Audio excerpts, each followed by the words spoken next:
Hi, hello, வணக்கம். எல்லோரும் எப்படி இருக்கீங்க? நல்லா இருக்கீங்களா? நான் தான் அவங்க ரெகபோத் அருள்மொழி பேசுகிறேன். இது நம்ம பண்ண மெயின் டோர்.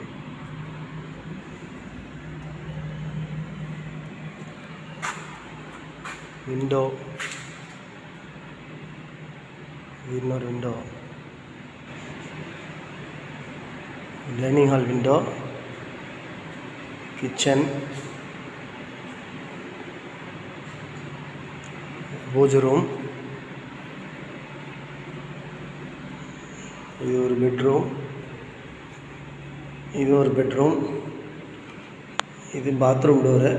லாக்கு வைக்க வேண்டியது பாக்கி இருக்கு. இது இன்னொரு பெட்ரூம்,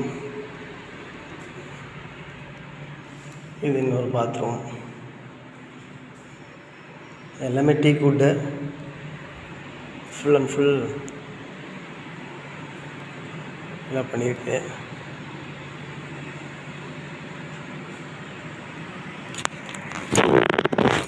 ஹாய், ஹலோ, வணக்கம், பாய்.